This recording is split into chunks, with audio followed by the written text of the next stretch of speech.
Hello, hello, welcome back to my channel. Dana here. Today I'm going to be sharing how to make these rusted steel embossed backgrounds. The supplies that you'll need for this project is some acrylic paint, watercolor paper, embossed watercolor paper. It can be embossed with any kind of embossing folder that you have. These ones that I've used are from Tim Holtz, but you can use any. The acrylic paint set that I'm going to be using is this one from Deco Art. Now, disclaimer, these have been discontinued, but you can buy the components separately, and I'll show you exactly how to use what so that you can create these backgrounds. You might still find these available. Last I checked, there are still a few available on the Deco Art's website, but again, they are discontinued, so if you would like the actual set, then definitely get them. So the set includes 3 acrylic paints and then the texture sand medium. The acrylic paint colors are the Asphaltum. It's a dark brown. And then there is burnt sienna, which is more of a reddish brown.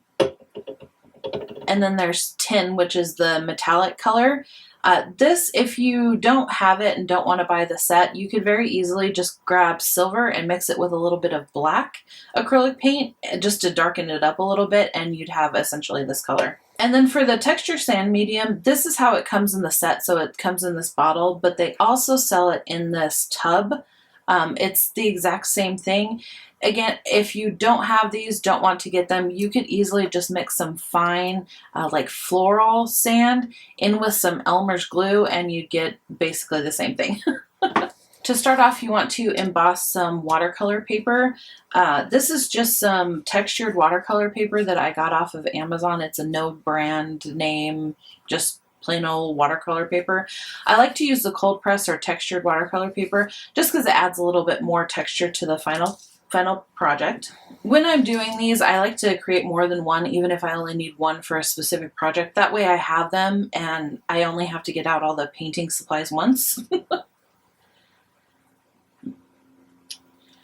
So the first step, you want to coat your paper with the metallic paint. I generally will do 2 coats, but you can certainly get away with 1. And all you're going to do is literally just paint the acrylic paint onto the background. Make sure that you are covering all of the white bits. In my opinion, that does take away from the final look, just because then you can really tell that it's actually paper and not the faux metal or not metal. So just paint that on. I just kind of do it haphazardly, just getting all the white covered. And I'm going to let this dry, and then I will paint a second coat, and then I will come back and show you how to do the second step. And then for the second step, we are going to mix the sand medium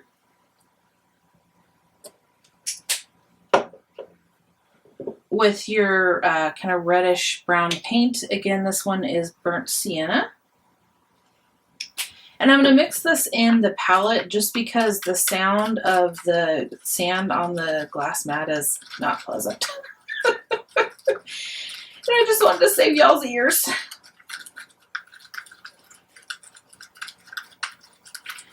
Okay, get that mixed in pretty good. It doesn't have to be perfect.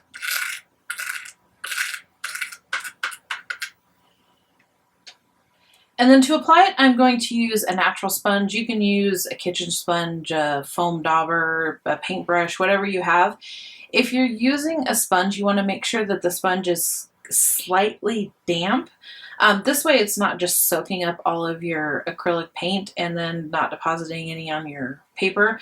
Same idea when you're putting your foundation on with a makeup sponge. You want it to be wet so it doesn't soak up all your foundation. And then with rust, it generally kind of starts on the outside and works its way in. So I'm just going to mimic that on the paper. And I'm just going to sponge it on the outside in a few places.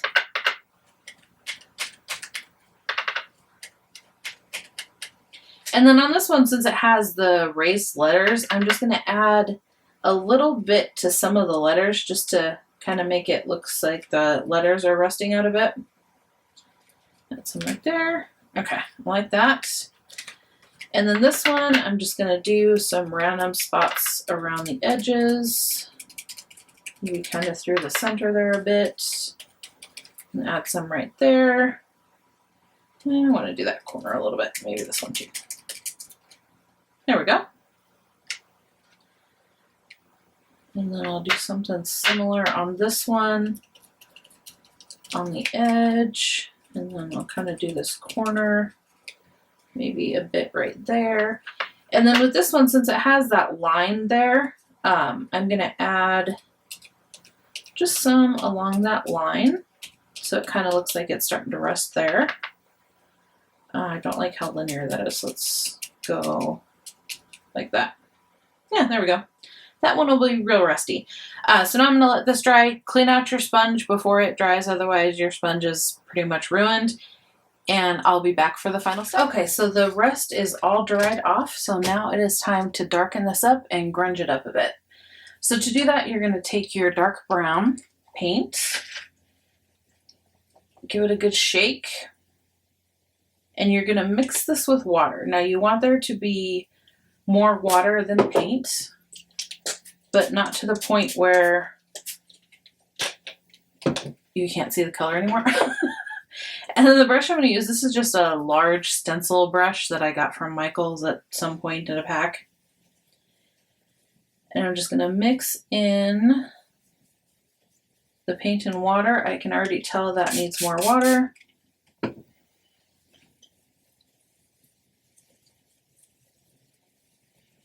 And yes, doing this is creating bubbles in the paint. It's not going to matter in the end. Okay, so I'm going to tap a bit of that off, and I'm just going to messy apply it.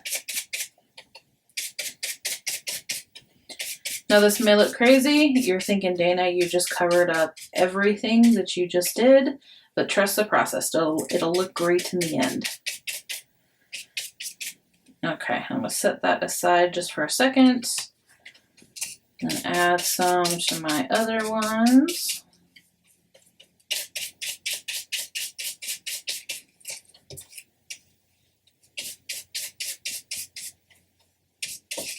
Ooh.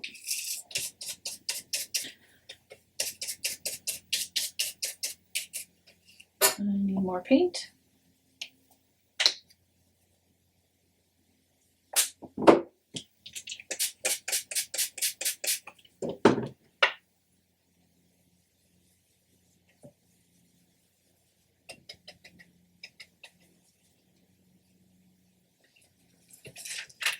Okay, I'm going to add it to the last one here. Just messy, just get it on. You know, like Marvin Gaye. Oh, I crack myself up sometimes. Y'all are probably rolling your eyes. Oh, there's Dana being immature again. Yeah, pretty much. That's me. Okay. So you're going to grab a paper towel, and I'm going to go back to the first one that I did here. And I'm going to fold up the paper towel, and I'm just going to use this edge, and you're just going to swipe in one direction. You're just going to swipe in one direction very lightly, so you're just hitting the high points. So you're just bringing out that metallic color a bit.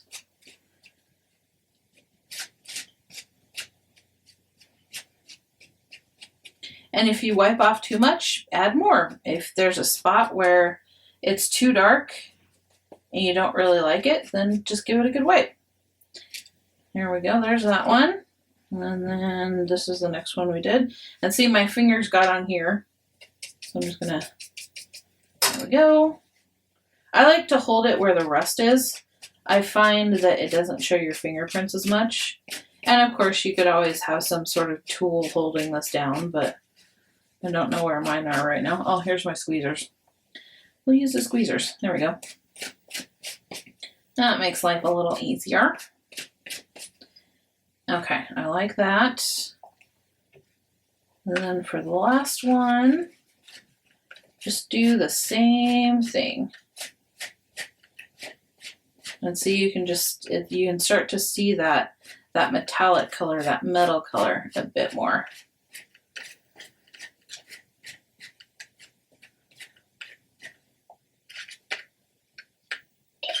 I think I want a little bit.